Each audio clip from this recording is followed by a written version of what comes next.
All right, you guys, let's go ahead and get started. It is, what day is it today? Let's see, Wednesday, April 21st, 2021.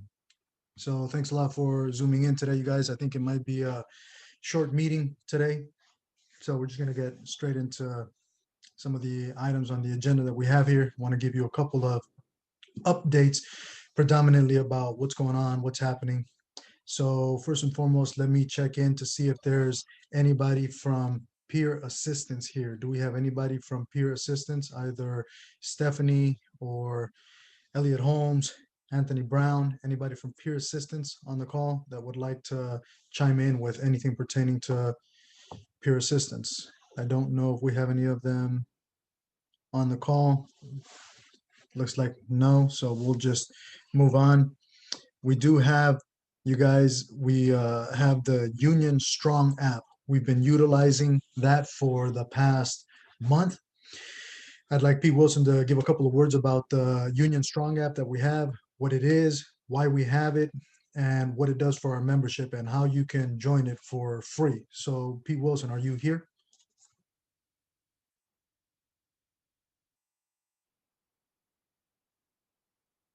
Okay, thank you. I'm unmuted. I'm going to try and turn this light on. There we go. There's the lights behind me. Thank you, Roger. So yeah, we have this new app. For those of you who haven't checked it out yet, it's called Union Strong. We, of course, have a website. The website is where we post things that don't change too quickly. You can look there for links and put lots of information. We all know what a website is. But as a good way to continually share information on an official platform, for the union, we now have this app called Union Strong. So we encourage you to check it out. We're not, it takes a lot of time to run to this WeChat, this Facebook. What's the other one? WhatsApp, all this stuff out there. That's all great. It's a great, fun way for people to communicate, but this is the official platform. Things that come out are official from the union. So you can have somebody in the Gilly room tell you something. You can read something on Facebook. But if one of us puts it on the platform, on the Union Strong app, it is the official, word of what's happening. For instance, there was a lot of clamor about SB 95, which I'm sure Roger will talk about in a little bit, or I will talk about as well, about this new COVID 80 hours and, going on Facebook, going here, all this stuff. I was called a liar, which is always fun. We've shared some information and we will continue to share information as it comes in. And so thank you, Roger. We're actually, I think it's 291 out of Miami.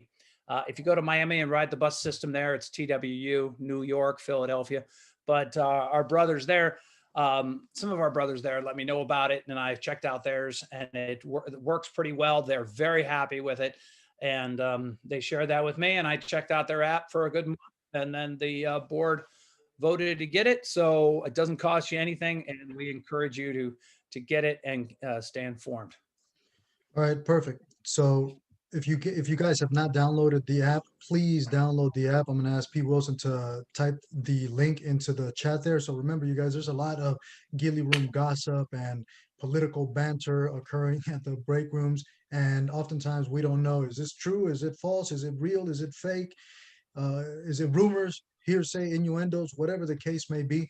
If you see it on the Union Strong app, it is probably accurate because, like Pete Wilson stated, that is our official platform. So if you want to get facts as opposed to opinions, please just go to the Union Strong app and you will get the most up-to-date, accurate, true information there, as opposed to just talk or Gilly Room gossip or whatever the case may be. All right, you guys. So please download the Union Strong app. I'm gonna ask Pete Wilson if he can type that into the chat box down there.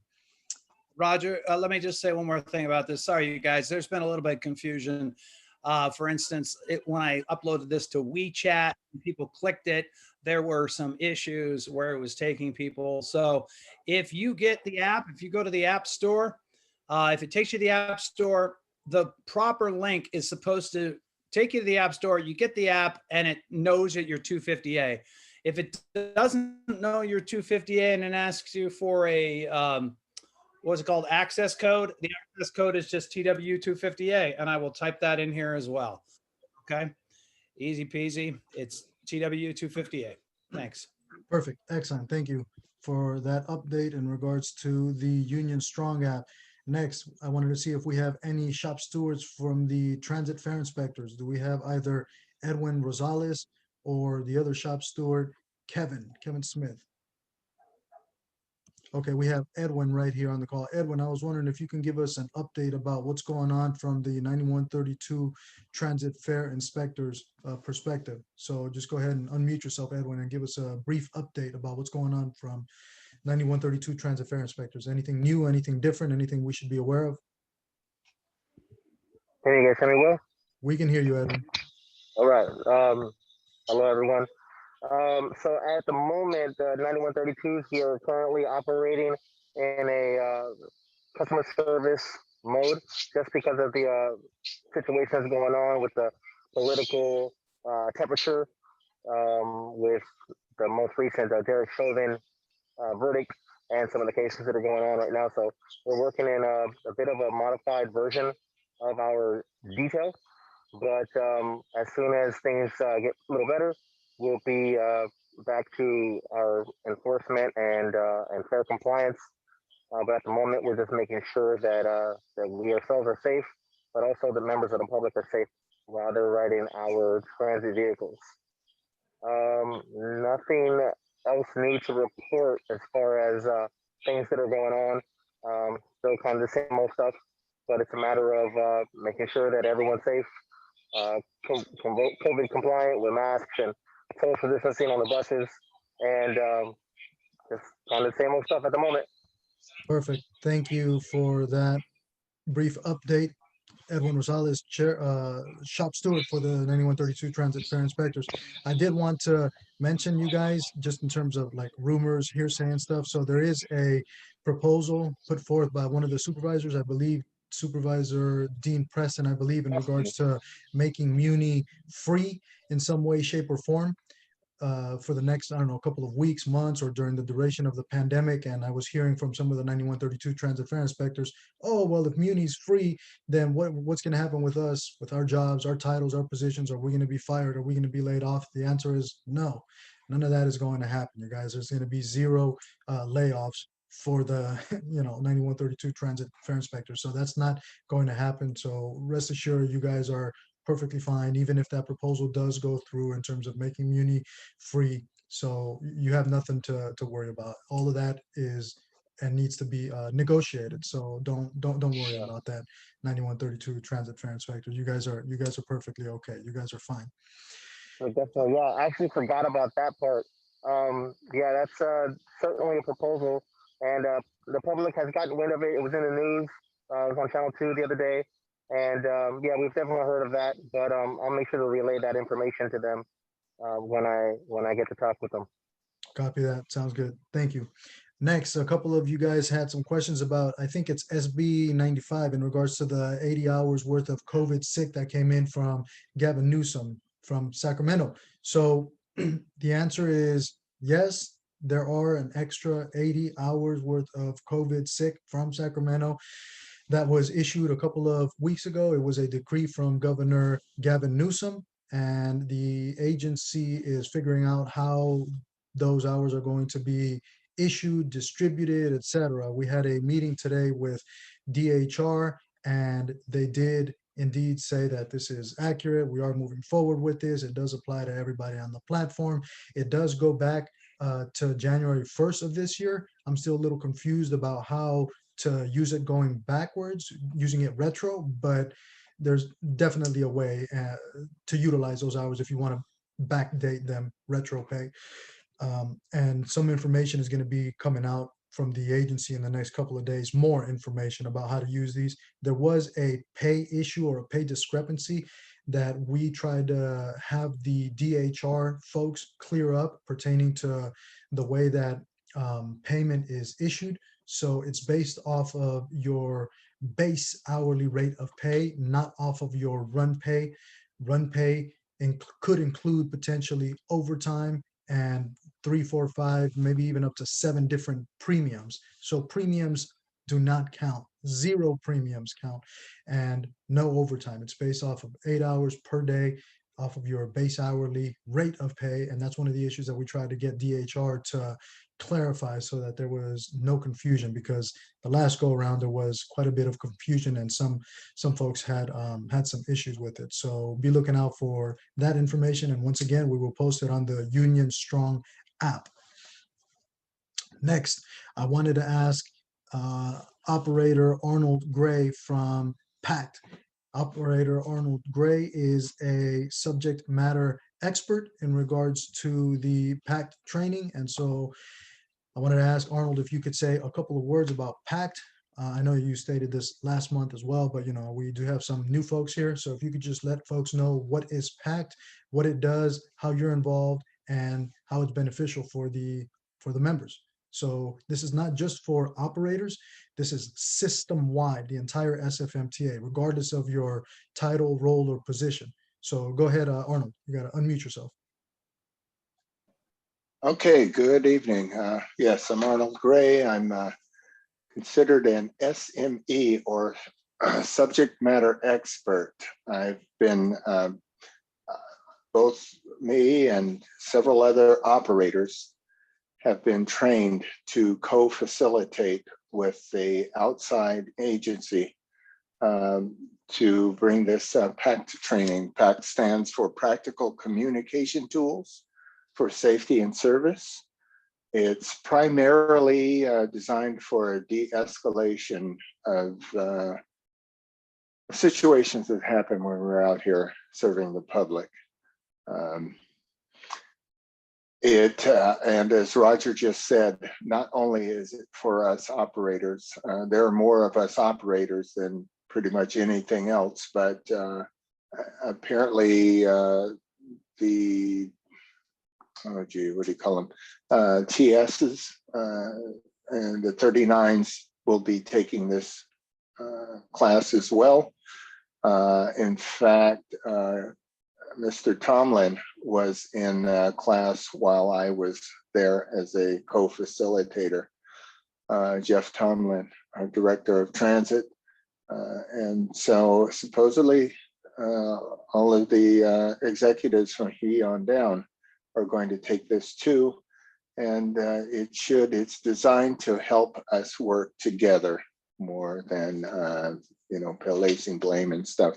I just quickly want to say that I may be asking for some help. One of the things I find kind of lacking with this, it was designed over a year ago. It took a while to get in place. They did a lot of interviews and things, but what hasn't happened is it seems pretty static. And as things have happened with COVID, and as they continue to change and permissions get to be more and more for us to negotiate more passengers and such, they don't seem to be keeping up with the changes that are going on with SFMTA. And for instance, the back first is something that was designed to help us operators that are having physical issues, perhaps as a result of operating. It was suspended during COVID, and I believe it's still suspended. But that is one of the fitness is something that I think has been really helpful. And they don't seem to have any idea of what's going on with that. I don't think there's anyone probing to see what the status is and when it will be reinstated, or how we can go about doing that. If there's something online, maybe there's online things for people to get nutrition, some type of nutrition or something, the classes that the wellness provides. No one seems to be interested in that. I'd be willing to do that, but they have to pay me.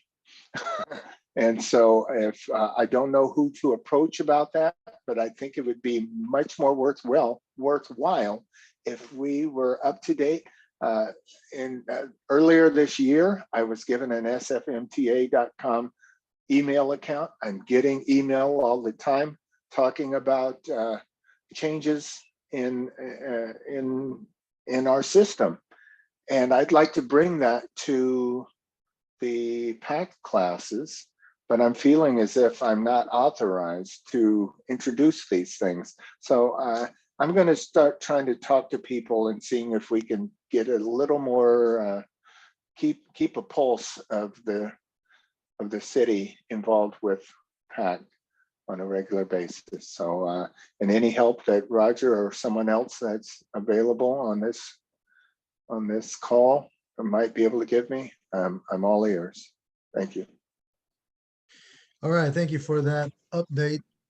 Transit operator from Aslayas Creek, Arnold Gray. So in regards to the PAC training, you guys, just an FYI, one of the recommendations that I actually made for them was to be able to show actual videos pertaining to real life situations that occur to operators on a daily basis, whether it's an issue pertaining to a person with special needs, person with a wheelchair, person who is elderly, whatever the case may be. You know, we have hundreds, probably even thousands of actual real life videos, situations that happen to operators on a daily basis, which I believe could and should be used at the PAC training sessions whenever they occur. So if you could please make that suggestion or recommendation when you do take the class, or any other recommendations that you might see fit or appropriate in order to help our membership at large move forward in terms of being able to de-escalate situations and just stay out of trouble.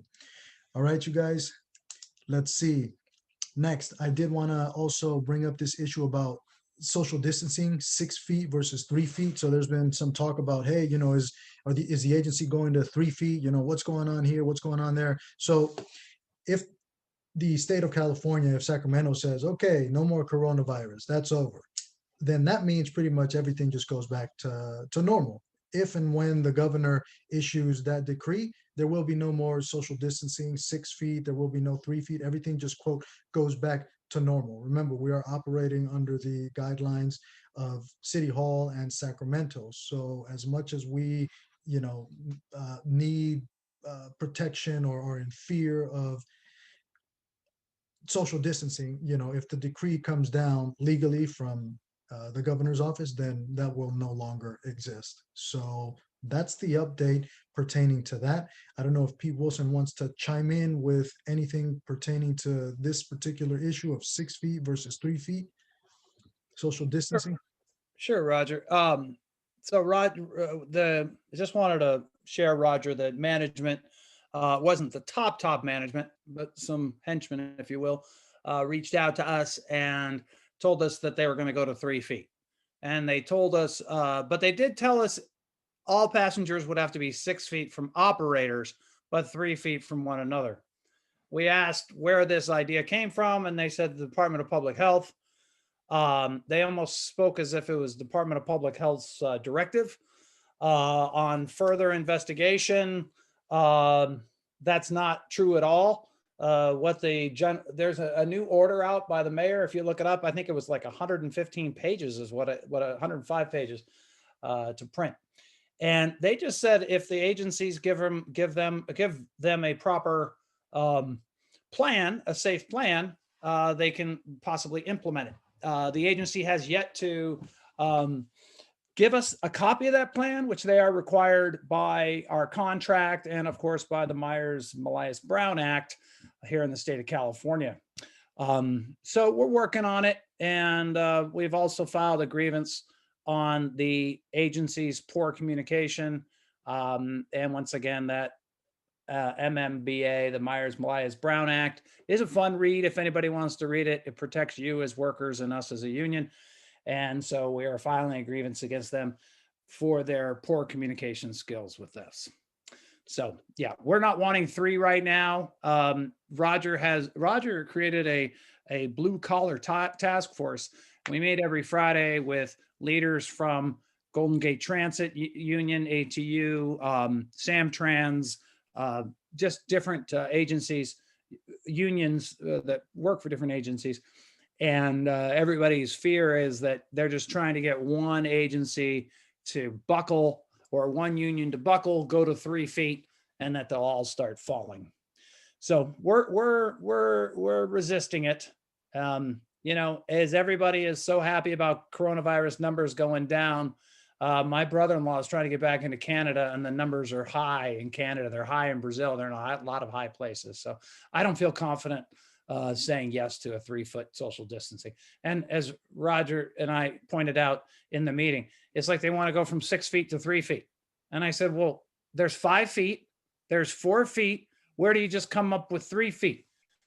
And, they said that's what they're doing in Europe. And you can ask Brandon Bartholomew, 3 feet is not the same as a meter, is it, Brandon? It is not. So Perfect. they're Thank you rounding for down.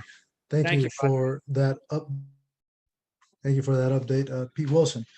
Next, you guys, as silly as this might seem, I have to let you guys know. I have to remind you guys because, believe it or not, it is still an issue.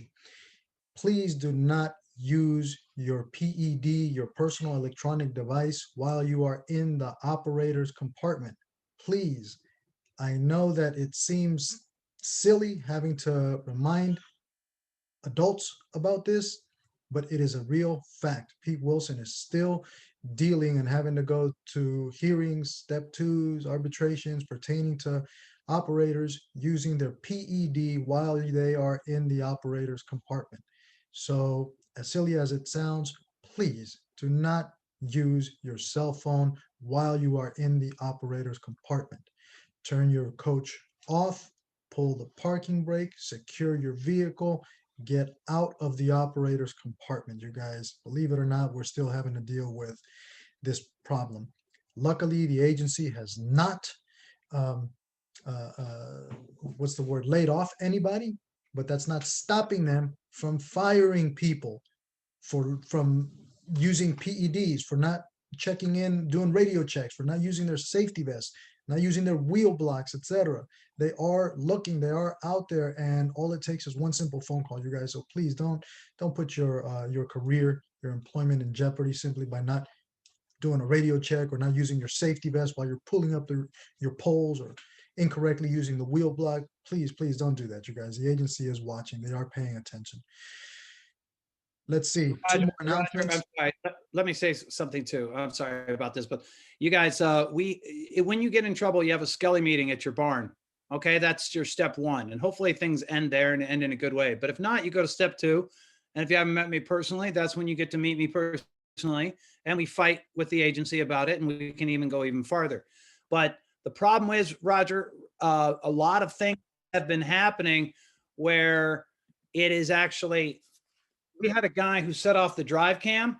So his manager went and pulled the tape. He went and pulled the tape, and he sees him with his cell phone in the compartment. He sees him rolling through stop signs. Folks, people say to me, I can't believe they had no right to pull that tape.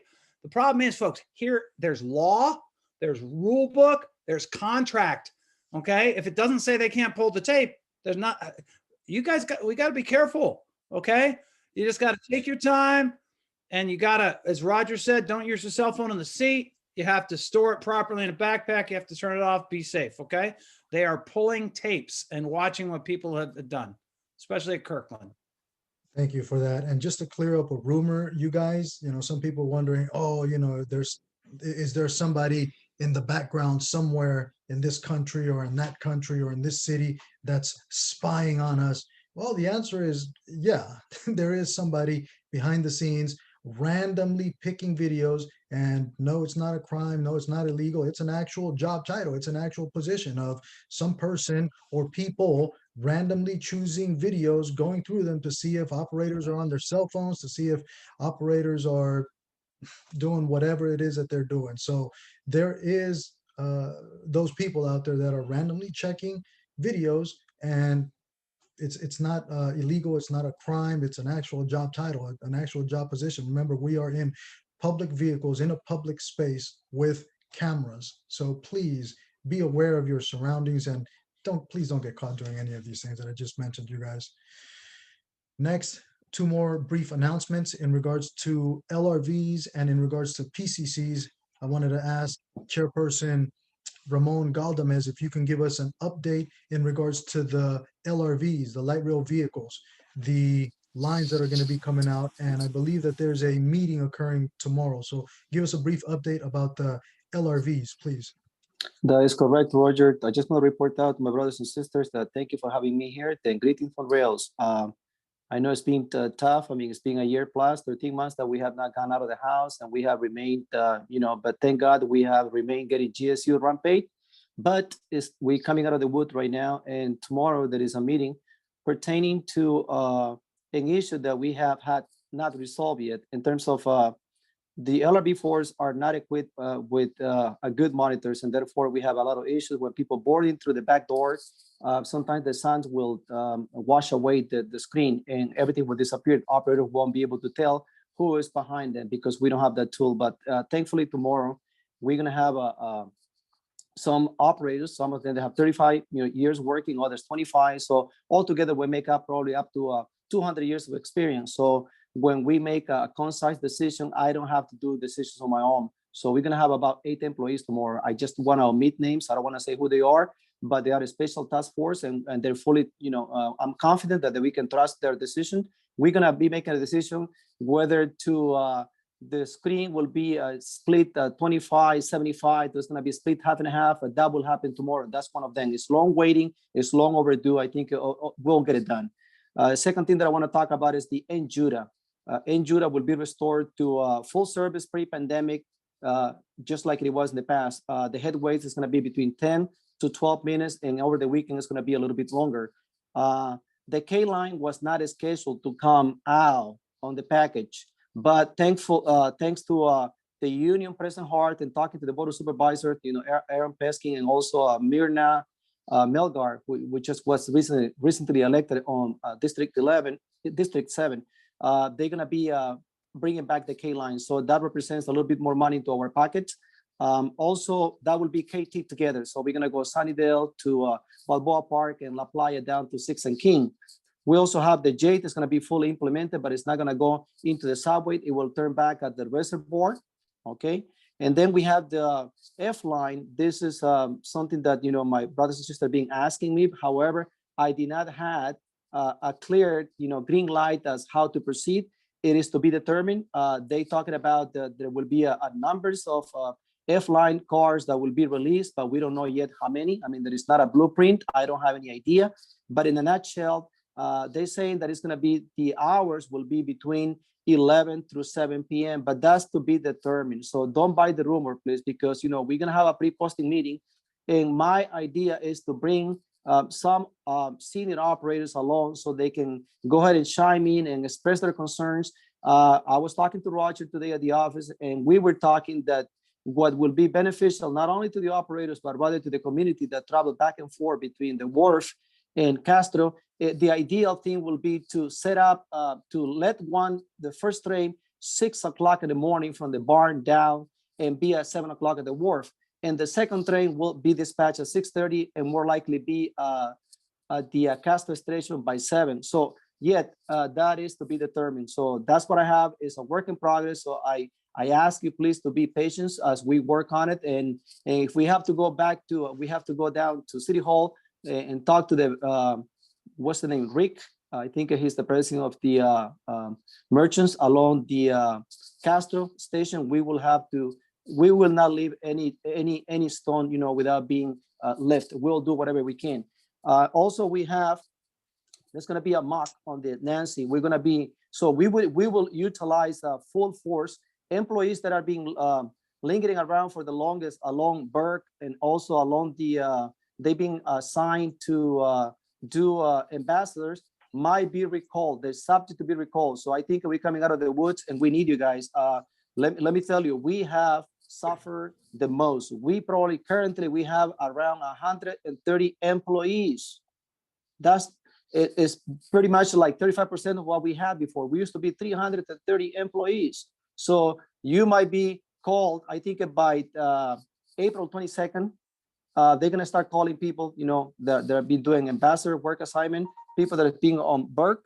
And so expect that. And you're going to be refreshed. And we're going to make sure that the refresh you have, it is in compliance with training department. It's not going to be like a little, go around the block and you be certified. That's not going to happen. So come and talk to me. I'm at the office. moving forward, there will be, I just want to echo what Roger stated earlier, that in our last DSW meeting, driver safety meeting, they were talking a lot about cracking on PED violations. I mean, you need to understand that these people basically, you know what, they haven't been doing a whole lot and they got nothing to do other than just speaking and see what you're doing. So my advice is do not, please do not attempt to use the phone while you are, while you're doing revenue service. Try to follow the guidelines, store your phone, turn it off, and that's it. But please don't get in trouble because, I will not be able to spare you 5 days. That's a good chunk of money. Please don't do that. Another thing that I want to talk about it is that we have currently, there are 12 operators that just recently graduated. 12. 13 operators are being line trained right now. And we will have another 4 operators by 4:30. So that's pretty much it. So if anybody on the rail training wish list, I mean, just expect you might be the next one online. Just be patient. And should you need any help and you think your name has been forgotten or you've been left out of the game, just talk to me. I'll be able to assist you. Thank you. Thank you for that, Chairperson Ramon Galdames. And you guys, like I said earlier, it seems silly having to tell you this, but the reality is we are unfortunately having to deal with these problems of people using their PEDs while sitting in the operator's compartment. Please don't. One do that. more This item, is- Roger. I'm sorry. Yeah.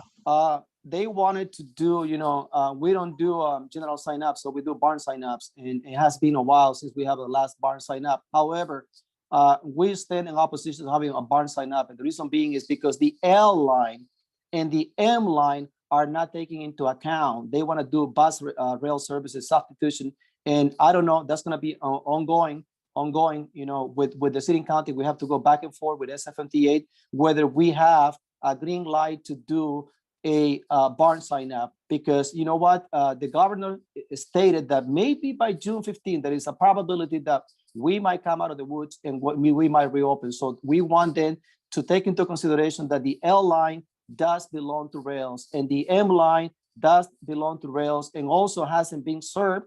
And I don't think it's okay to bring the Nancy back and the J line back when they are keep preaching about, it's all about equality, it's all about inclusion, it's all about justice. Nevertheless, I think SFMT has fallen short from its mission and purpose, because the M line, there is nothing impeding, nothing that stands on the way. I checked the tracks, I checked the sideway signal, I checked the stations, everything is working properly. And as far as the L is being finished, there is nothing. The overhead has been installed, the asphalt has been laid, the tracks has been laid, we have new stations. So Roger, we have work to do. Please, let's bring those lines back and restore full service. Thank you.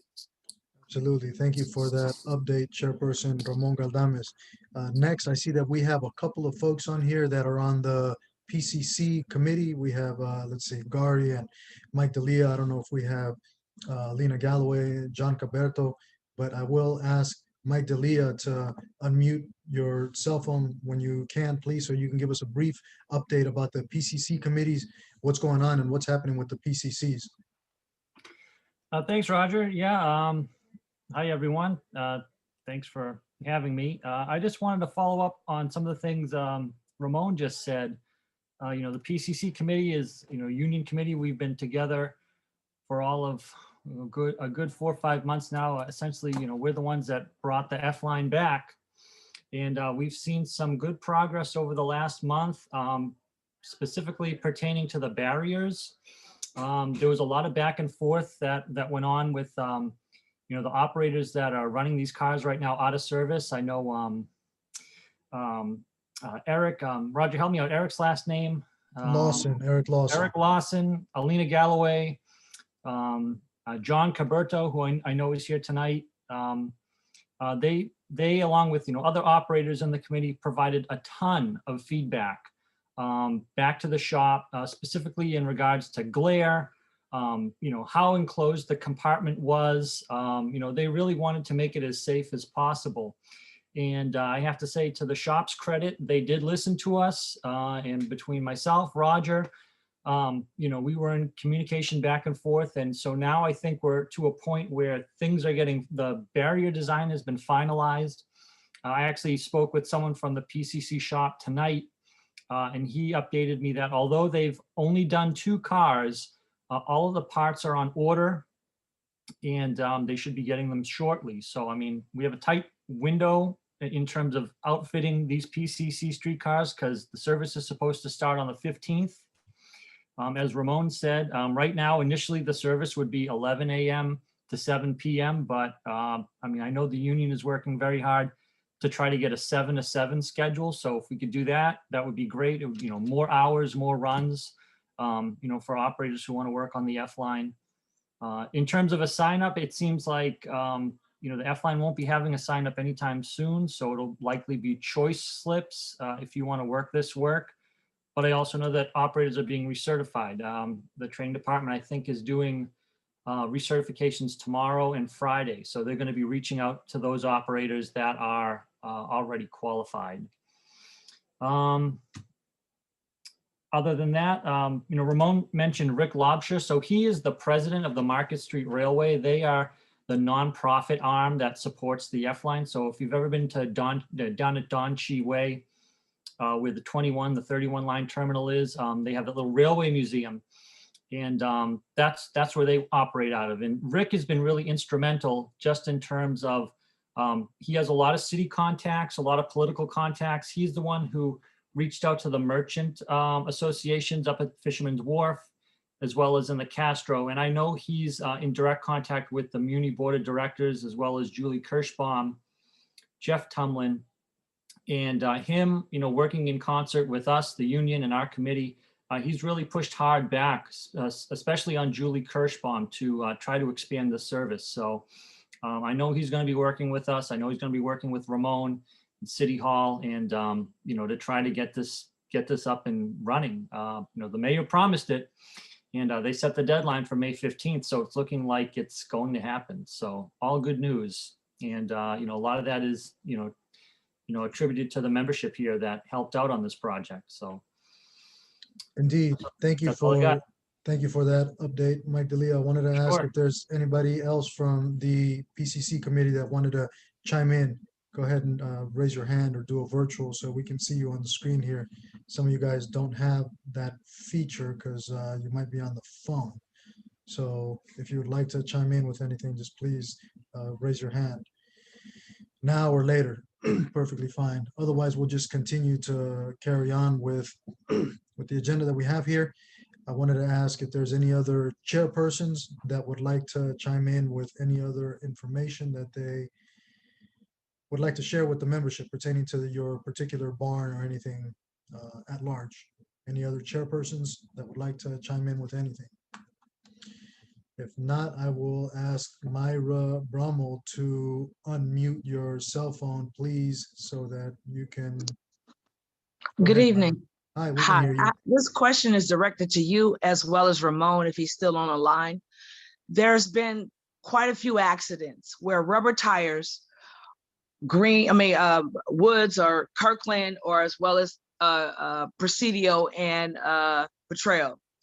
They're not adhering to the rule that I was trained with 22 years ago, where rail has the right of way at all times.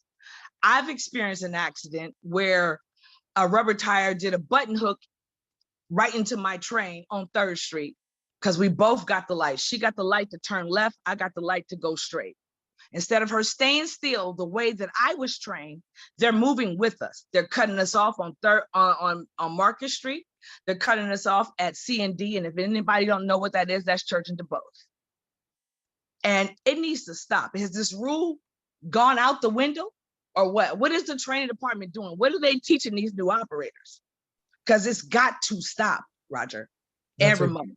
That's a great point. I didn't know about that, about being cut off over at Church. Oh yeah, it's happening a lot, Roger. It's happening quite a bit. We're going to reach out to Michael Johnson. I believe he is now the head of the training department. I'm going to reach out to him personally tomorrow.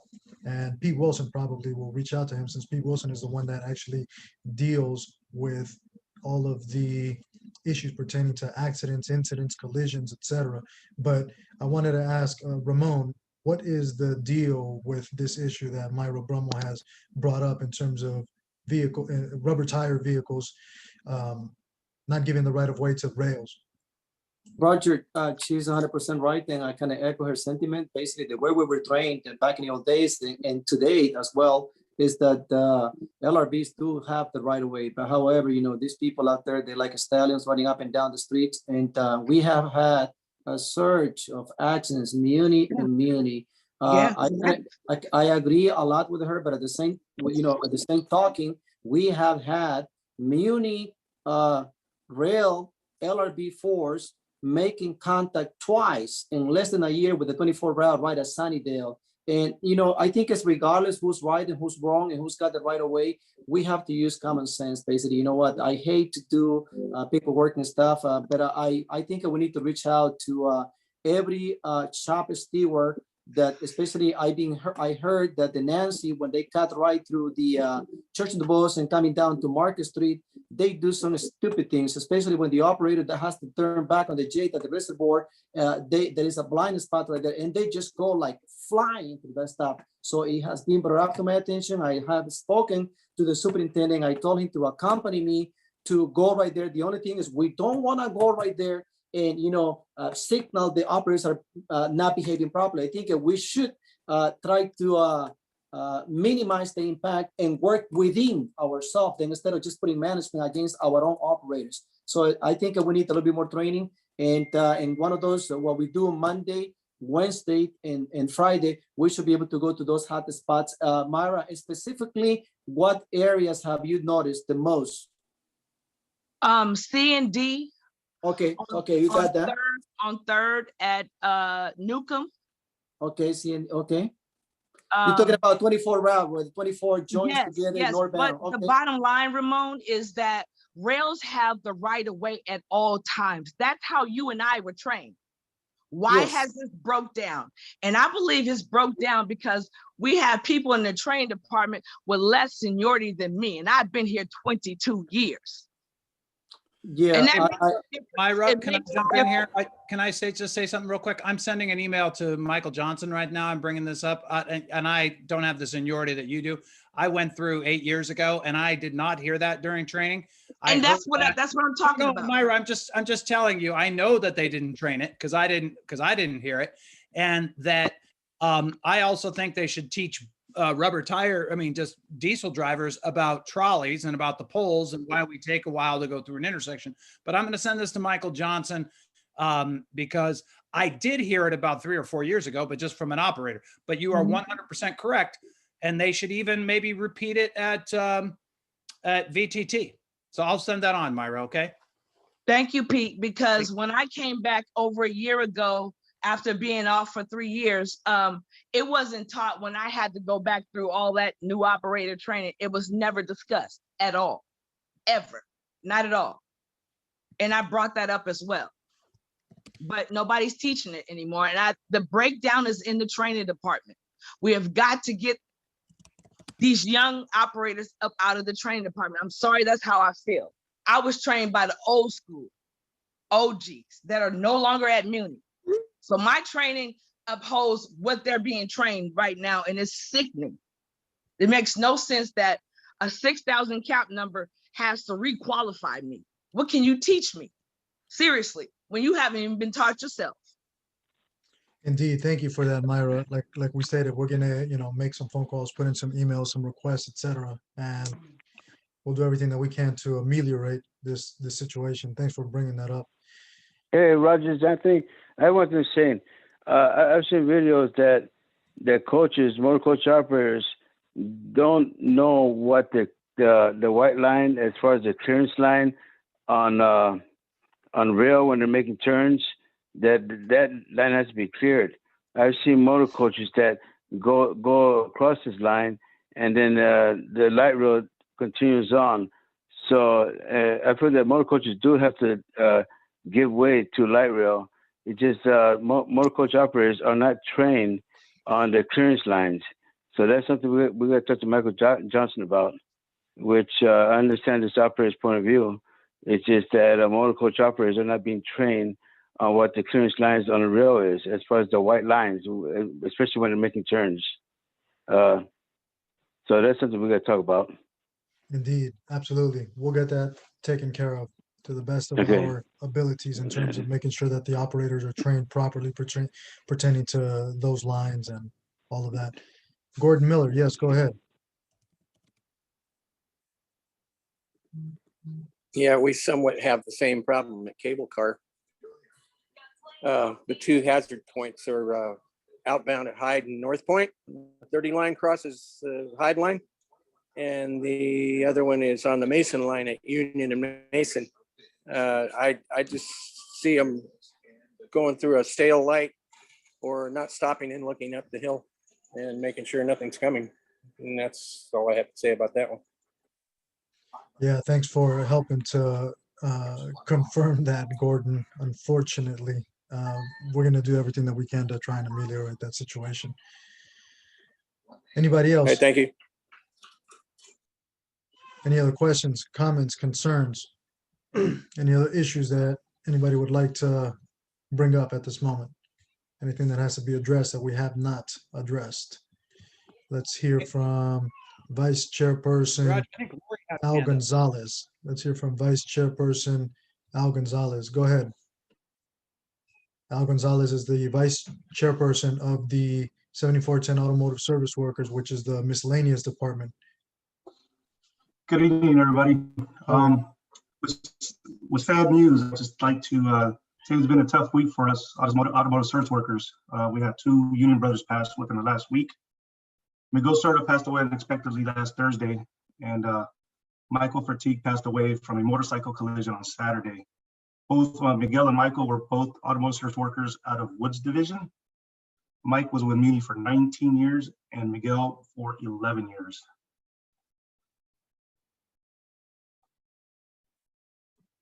Wow, that is absolutely bad news indeed. I'm sorry that you had to inform us about that. Al, that's very, very sad news. I knew both of the automotive service workers, Miguel Serta and Michael Fertig, and this is absolutely shocking. What a terrible week indeed in terms of our members passing away. Not really sure if anybody else would like to say anything else pertaining to the passing away of 7410 automotive service worker Michael Fertig and 7410 automotive service worker Miguel Serta. I'm so sorry to have to report that, you guys. Anybody else? Any other questions, comments, concerns, inquiries, any updates, whether good or bad, happy or sad? Because there is nothing else on the agenda. And like I stated earlier, if nobody else has anything else, then this will be a short meeting indeed. In Hey, that Roger, case, yes, go Roger, ahead, I Pete. just want to say that Anthony was having trouble unmuting before, and Lori Woods Bowman, the chair from Woods Division, is here. And you had your hand up before, Lori. Are you having trouble unmuting? Because I don't think she's using her standard. All right. Well, I see Lori Woods Bowman, and she can unmute her phone if she would like to say something. Okay, well, I had my hand raised on 2 occasions, but then it's okay. It went past me twice. So that's it. Thank you, Chairperson Lori Woods Bowman. Anybody else? Any other questions, comments, concerns, inquiries, anything that you would like to update us with, whether good news or bad news? Roger, let me just say, Michael Dennis wishes he was here. He had an emergency and he can't make it. He would like me to pass on that he has had 2 of these paycheck committees, he's calling them. Feel free to sign up, folks. It's not like you're on a committee and you have work to do or something. Basically, what he's doing is getting together with people. I think he's doing it via Zoom and explaining to people how your paycheck works. And the first time he did it, it was me and Michael and a cable car operator who thought that there were some issues, and we went through it and there were some issues. So basically it's a way for you to go through to understand your paycheck. You know, Michael had dreams of helping everybody with their paycheck when he ran for office. And of course he can't critique 2,200 people's paychecks himself. So, what he would like to do is have people come in. He's doing it online, I believe on Zoom. He teaches you how to do it, how to critique your own paycheck. You can probably come in more than once, make sure you know how to do it. And then once you learn how to do it, if you ever find an issue with your paycheck, you just take it to your payroll person and get it fixed. If they won't fix it, you and your chair can deal with it. If they won't deal with it, then we have to fight it. But there are times when there's just money missing for whatever reason. And so if you're interested in finding out, it's not like you bring 10 paychecks and hand it to Michael and say, I'm not getting paid right. He actually wants, to teach you to help figure that out. And I think it's great for anybody. And he wanted me to share that if you download the app, you can see the information that he has posted about this committee, and then you sign up with him via email. Thanks, Roger. Perfect. Thanks for that update. Many operators are getting screwed indeed in terms of their pay. So if you guys would like to join that committee, please do so. Is it kind of boring? Well, math is kind of difficult. It's kind of boring, but then again, it is your money, you guys. So please join the committee so we can teach everybody how to scrutinize and decipher your paychecks. Gary Coward, go ahead, please. You got to unmute yourself, Gary. Yeah. Hey, Roger, I don't know how we miss Lori, but I, for one, would like to hear what she has to say. If we can just backtrack to her. Lori, did you write a note to yourself or did you just get past it? Lori, you there?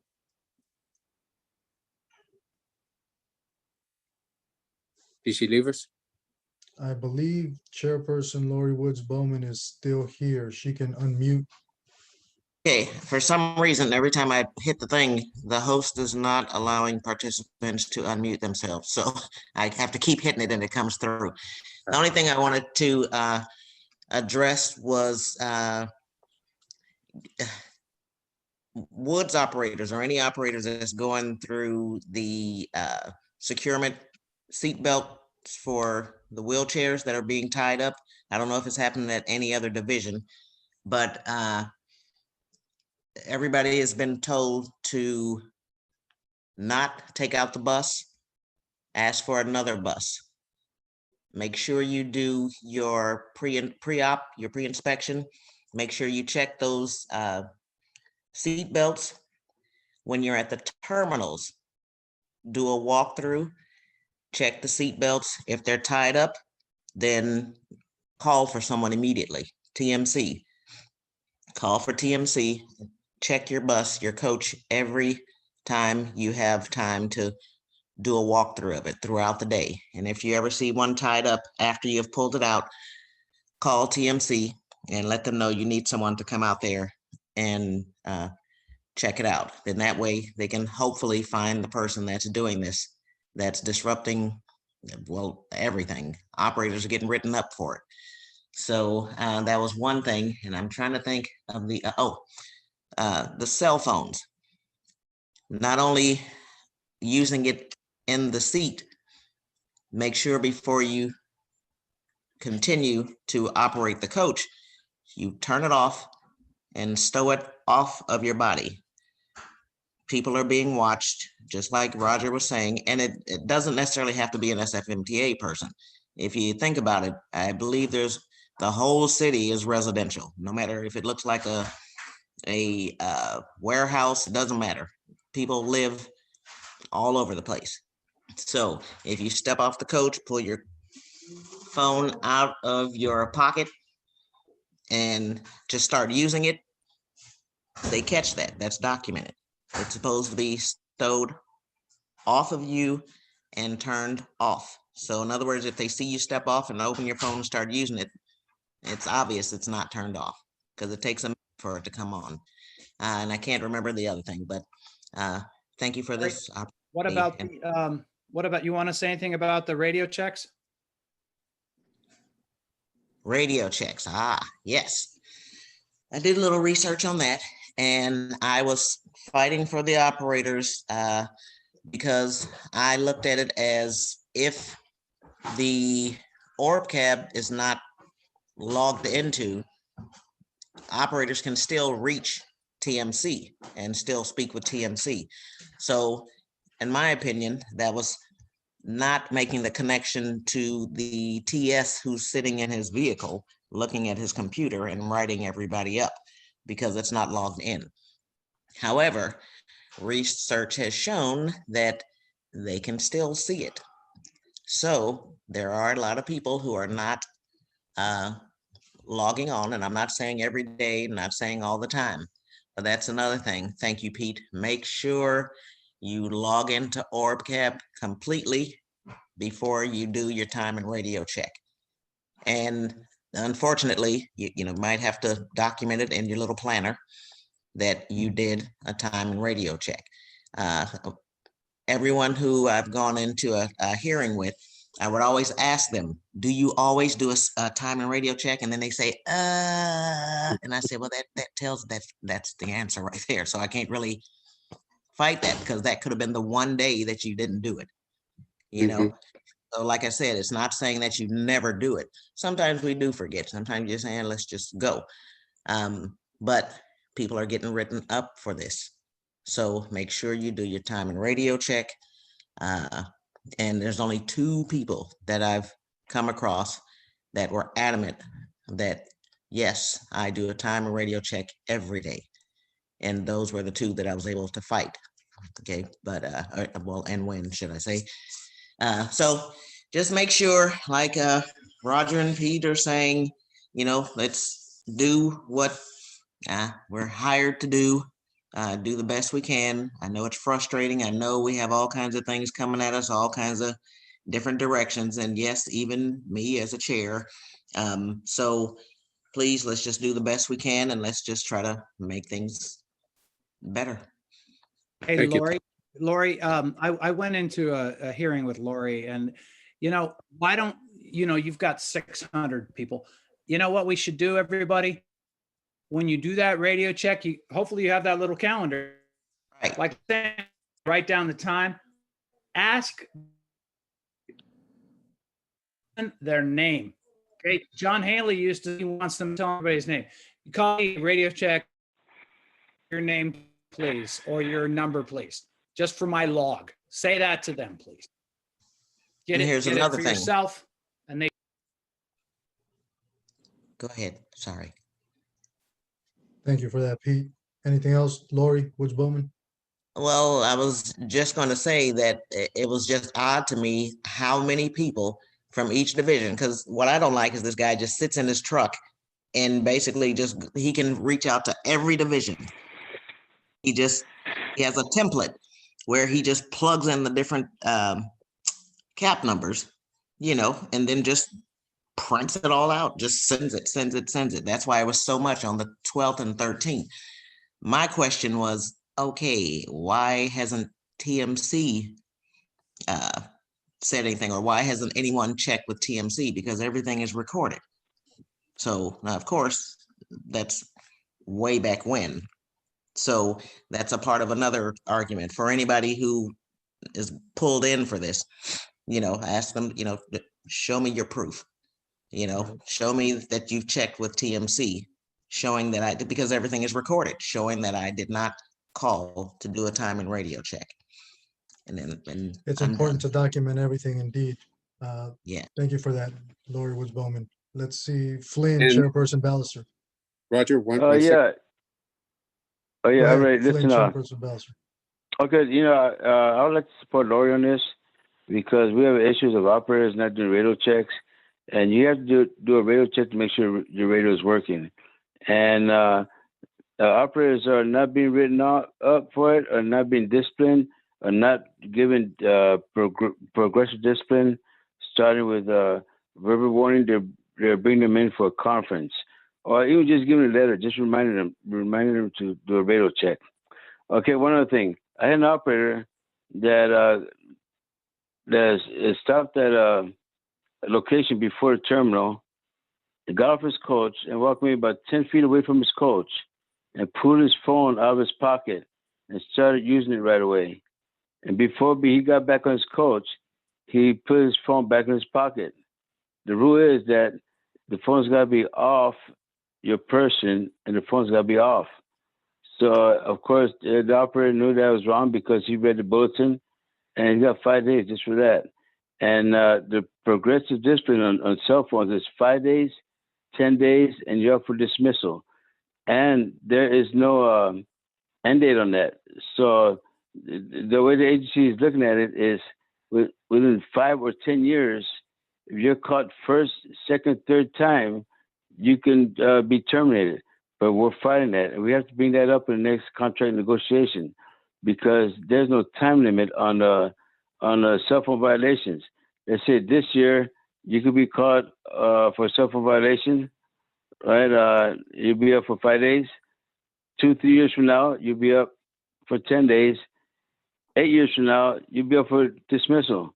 This is something that the agency is trying to push on us, but we're fighting this.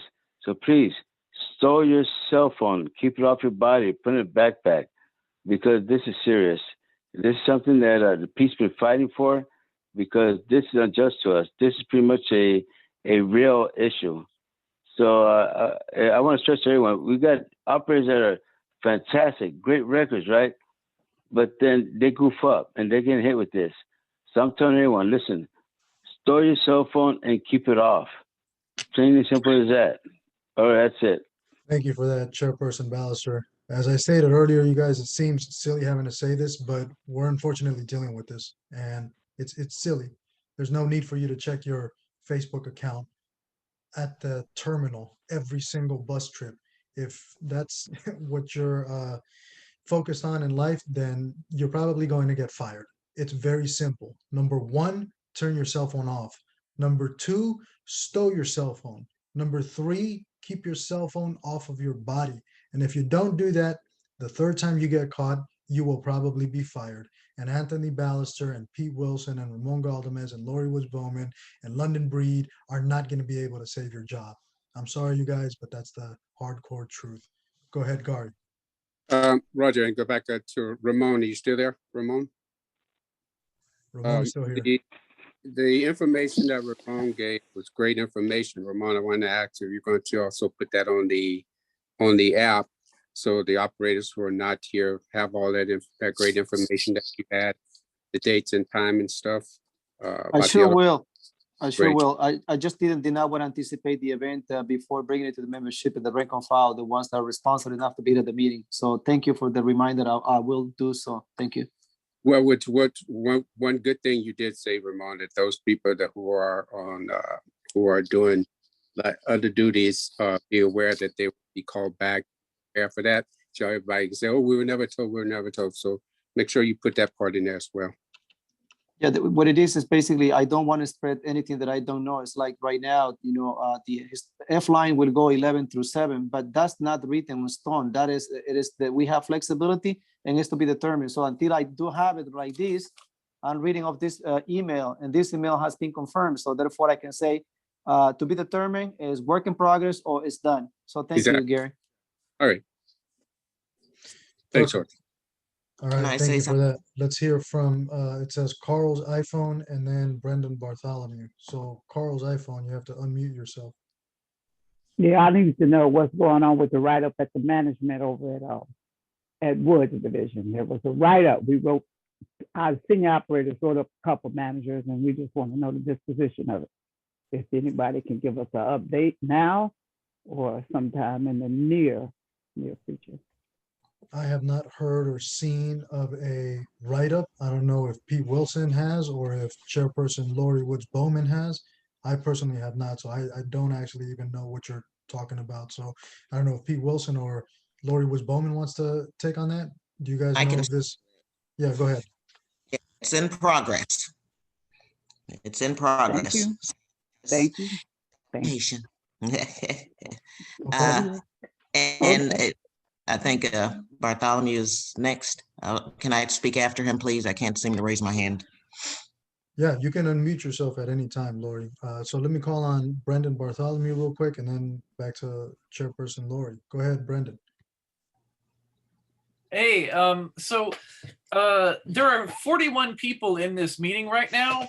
And I think those 41 people are the people least likely to get a PED violation, because the people that come to the meetings are the ones who are most invested in educating themselves and finding out what you guys in leadership have to say. So the real, I think, challenge is reaching all those people that don't come to the meetings. And one piece of input I want to give you is the PED violations that I personally most often witness are veteran operators who are sitting in the driver's seat during their break time, during their recovery time. Bus is off, parking brake is set, wheel block is out, and they are sitting in the driver's seat using their phone. And it's obvious from their body language and everything that they don't believe they're doing something wrong that they could get disciplined for. Because if they thought they were doing something wrong, they'd be making some effort to hide it. They'd be glancing around, looking to see who sees me. No, the thing is, these are veteran operators who came through the training department when the standards were different, and they learned some norms a long time ago when the standard was different. And it's like they're in their minds, it just hasn't been updated to how things are now. And when I see that, there have been times where I've actually gone and spoken to them about it. I've told them, hey, I don't want you to lose your job. This is what you need to know is going on. There are people out here spying on us who will write you up, and it'll go very poorly for you. And a lot of them, it seems like they don't know. They legit did not know that they could get written up for using a PED while in the driver's seat during their break time with the bus off and the parking brake set. So I think that's what I want to leave you with is we got to find a way of reaching out to these people and updating their knowledge of what can get them fired. I know it's incredible to you guys because you hear about it every day. It's hard for you guys to even understand that there's people out there who still think it's like 1992. Well, we didn't have cell phones in 92, but you know what I'm saying? Like there's some people out there that are behaving like it's 2001, for example. And yeah, I guess I'm going to start repeating myself. So I'll leave you with that. Thank you, Brendan, for speaking with those operators and letting them know about how serious that is. Thank you for that. Yeah, and actually, now that you mention it, like it's sometimes it's hard to do that. It's like most of us, we don't want to do that. We don't want to make another operator feel like we're confronting them or we're trying to mind their business for them or we're trying to play manager or anything like that. But it's like, if you care about your coworkers, you don't want them to have their job jeopardized. And sometimes it's important to maybe get over any awkwardness that you feel about that, because that's going to take a lot of word of mouth. We got to educate each other and keep each other out of trouble however we can. Indeed. Thank you for that. Chairperson Lori, go ahead. Yes, I'm reading from Deirdre. Yes, it does sometimes take a long time for TMC to respond. I'm going back to the radio check. However, if we're getting written up for not doing radio checks, then you stay there until they respond. So, and if they say, why are you pulling out so late? And you say, hey, I'm trying to do my time and radio check. You just sit there until they respond. If that's what you're referring to when you do a time and radio check, I'm talking to Deirdre. If that's what you're referring to, then you sit there and wait until you do a time and radio check, because you will be the one that's written up for not doing one before you leave.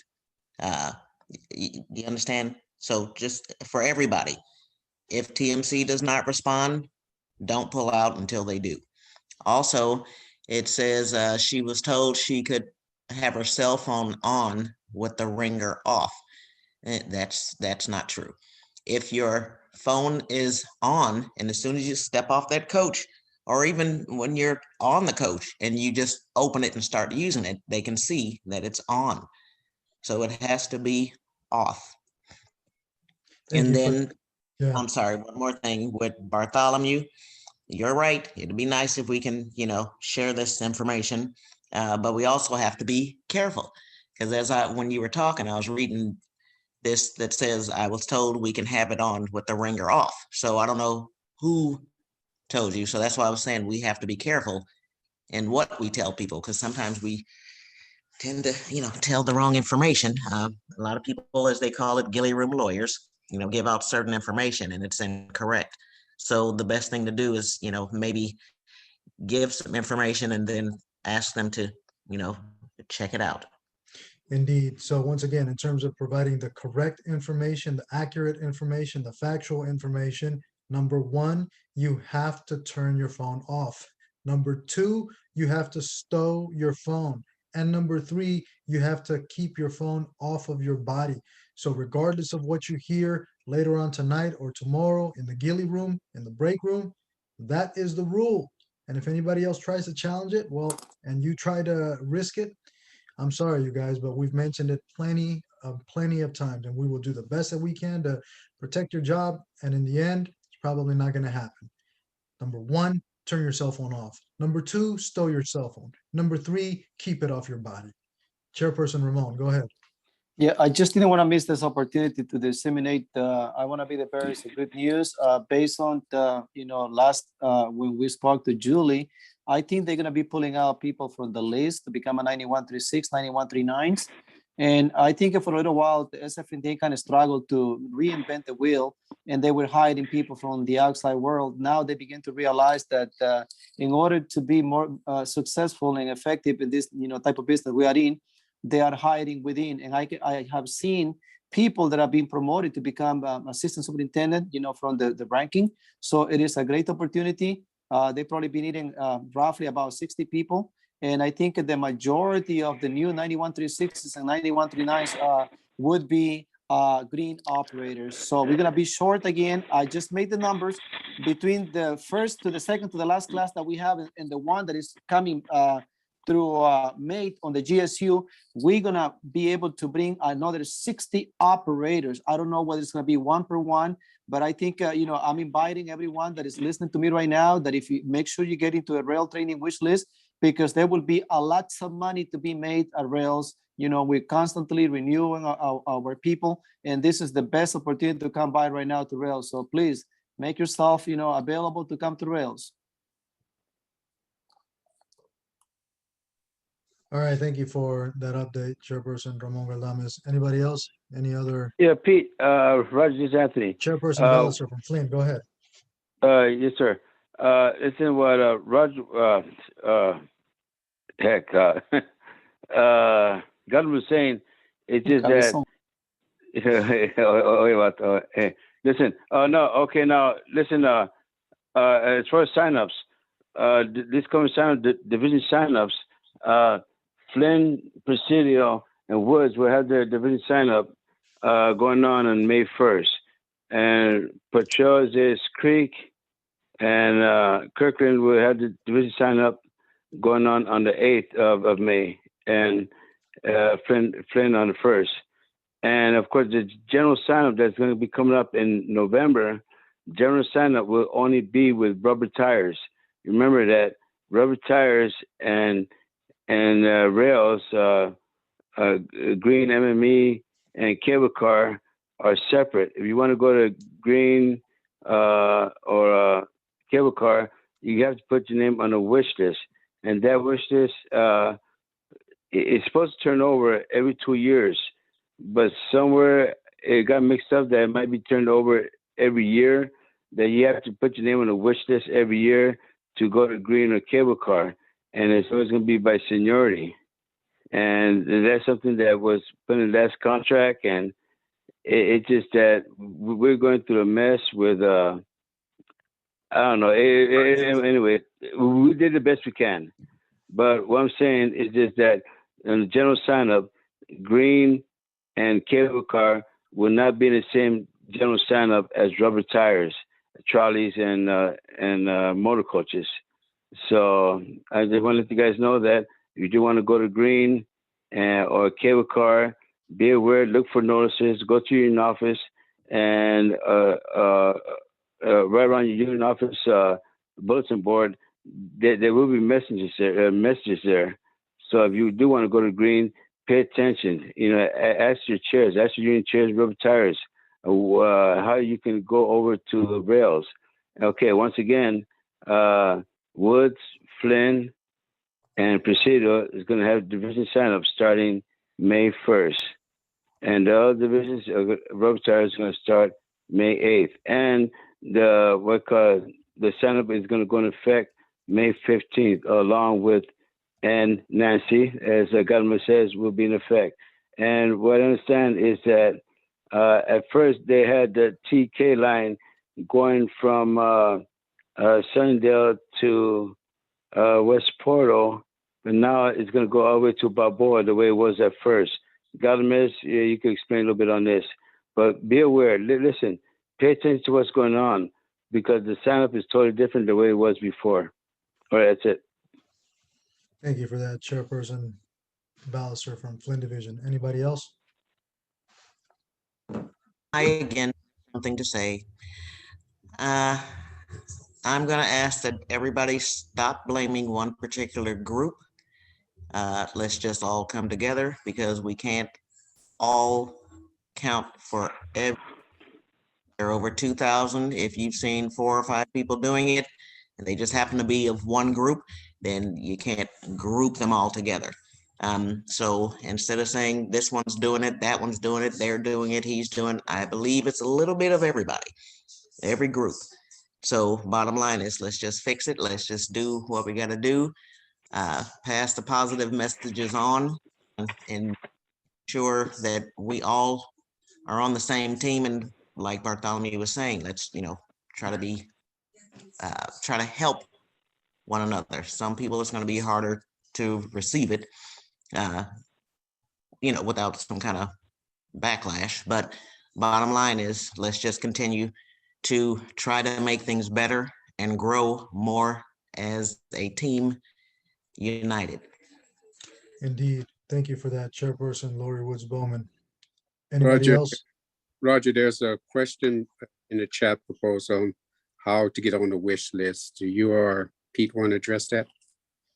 How to get on the wish list is just going to be a little checkbox that you check off. This is going to be the first general sign up that we handle in this manner, but we haven't even gotten that far yet. But I'm pretty sure it's just going to be a little box that you check. Doing the Bowen sign up, correct?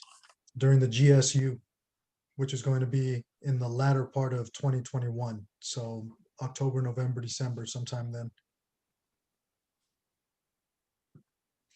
Any other questions, comments, concerns? I have a question. Yeah, Diana, go ahead.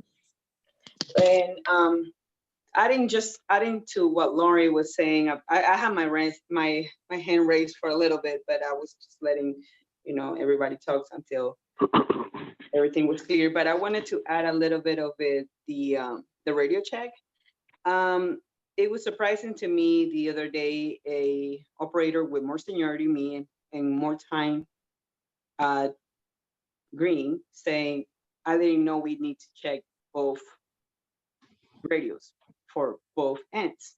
Okay, so it looks like we kind of need to be refreshing every time the same things over and over about the radio checks. And in regards to asking, the star number of the operator on the other line, I haven't done that, but for me it's a normal thing just to write it down, the 01.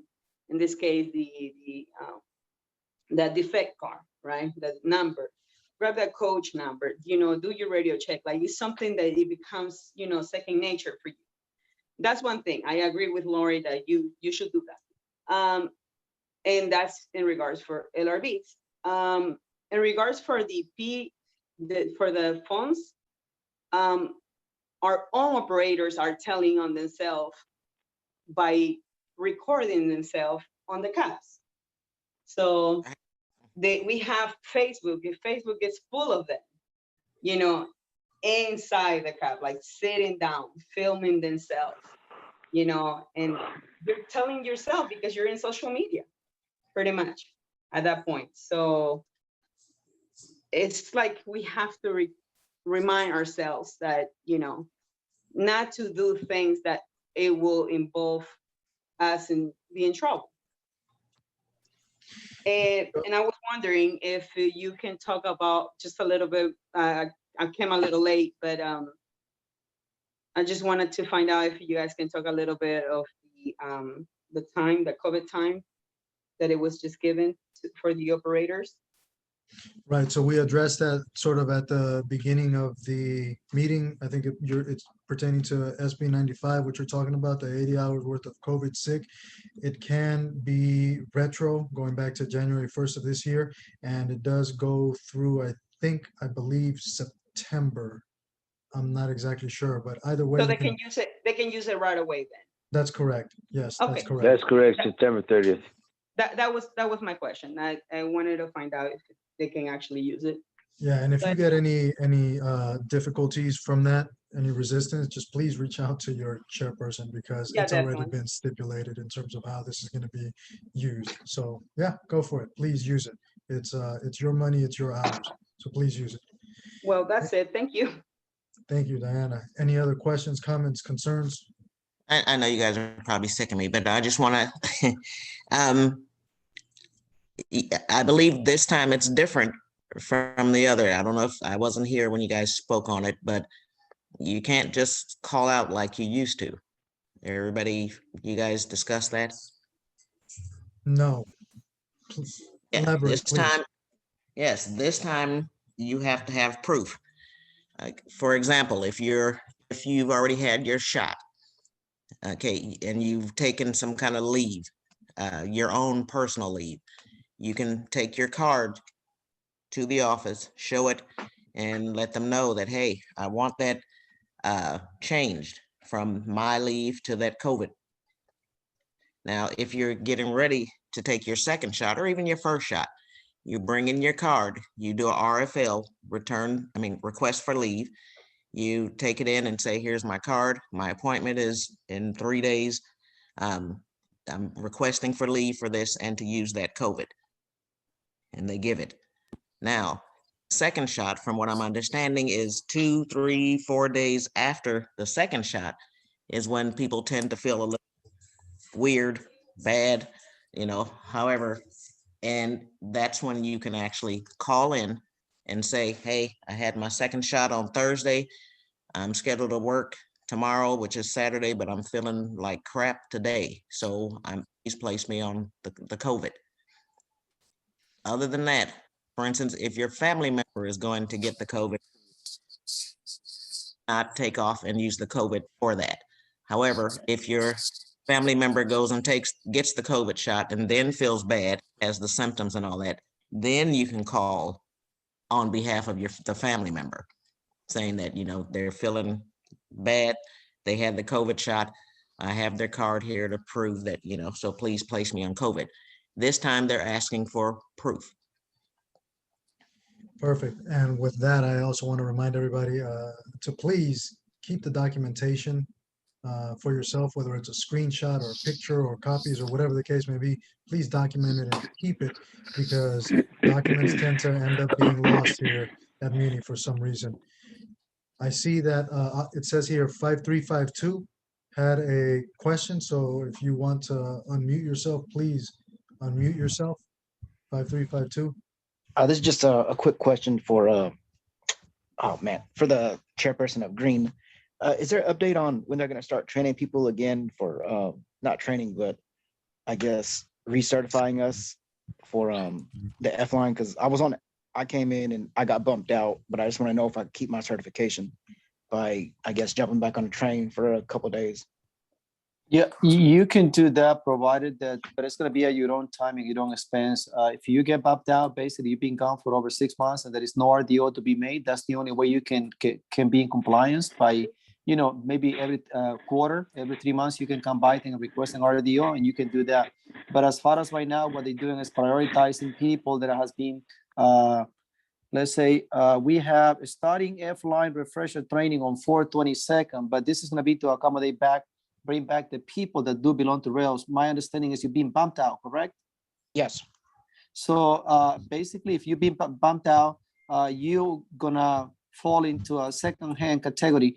You may request training, but whether they're gonna do it or not, I don't know. I can't tell. You're gonna have to reach out to the department. You can come and see me. I can bridge you. I can do, bridge the gap between you and them, and to see whether they can accommodate you and do keep your certification. It will be great if you can keep it, because if you let go for over 2 years, you're gonna have to start all over again from scratches. Yeah, yeah. I mean, I spoke with them on the phone like twice, but I really wasn't given like a direct answer.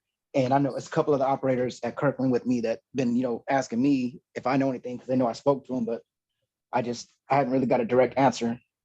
Okay, I just didn't want to say this, but I read on the newspaper today, and this is a SFMTA website, that this is like a bomb base. It's going to hit hard the entire community of the historical car rails, because there is a project ongoing. The capital improvement has already been awarded capital for, I think it's $750 million, or close to $1 billion, to revamp the entire F line and the historical cars. And they projecting that maybe sometime later this year, they're going to start breaking ground. And then again, they're going to be sitting and housing the F line, so that, we're going to have, I think we discussed this topic today with Roger. He may have not known, and I didn't know neither. I think anybody knows, but it came out on the newspaper that that the project is ongoing, and it might be happening this year. But again, somebody stands on the way, because we already seated those trains for 1 year plus in a house without coming out. So there is a resistance from the merchants, from the people, from the tourists, to get rid of those trains. So I don't know really what's going to happen at this point, but it is ongoing. So we keep you posted with this. But Okay. for the meantime, come down to me. I can send an email on your behalf, and if I'll be able to assist you, come down to my office and just call me via my phone. I'll talk to you personally. All right, I'll text your mom. Appreciate Thank it. you, bro. All right, anybody else? Last questions, Okay, comments, concerns? Roger, there's one Yes. more important thing.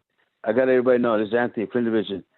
I had an operator. Well, this happened to a couple times. Operators had an operator come to office today, right?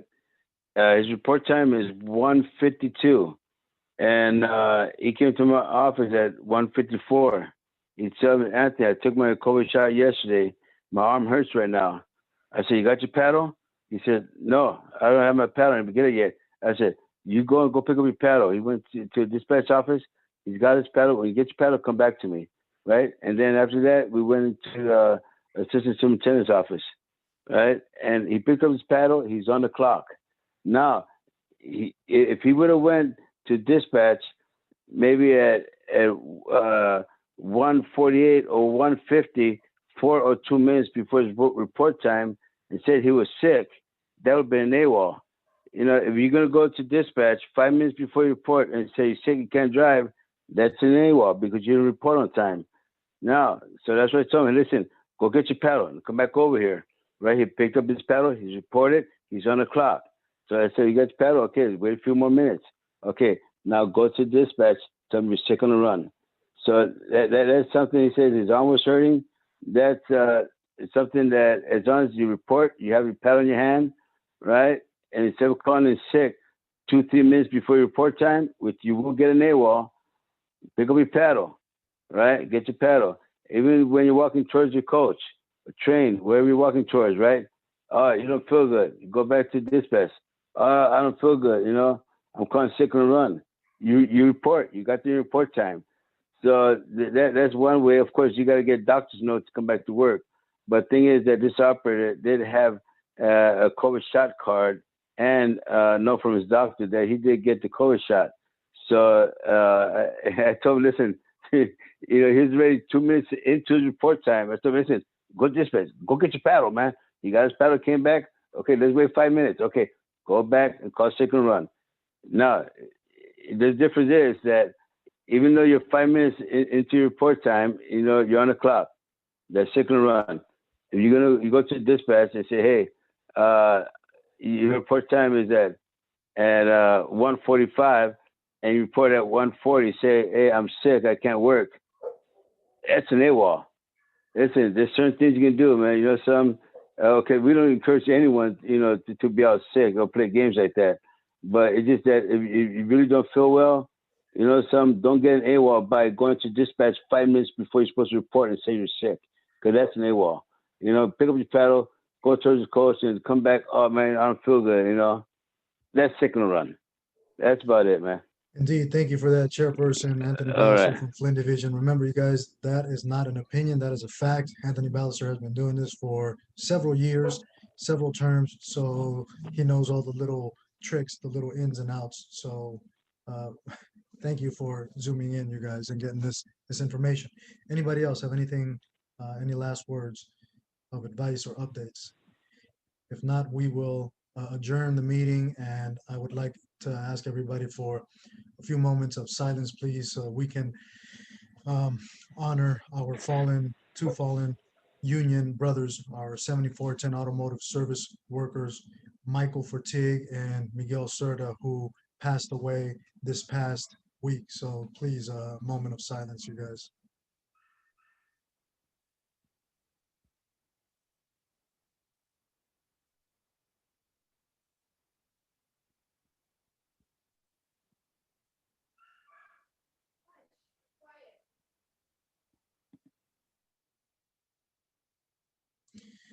Thank you, everybody. Please keep Michael Fortig, his family, friends, and Michael Cerda, his family and friends, in your thoughts, prayers, and best wishes. They will be missed indeed. 7410 Automotive Service workers, Michael Fortig and Miguel Cerda.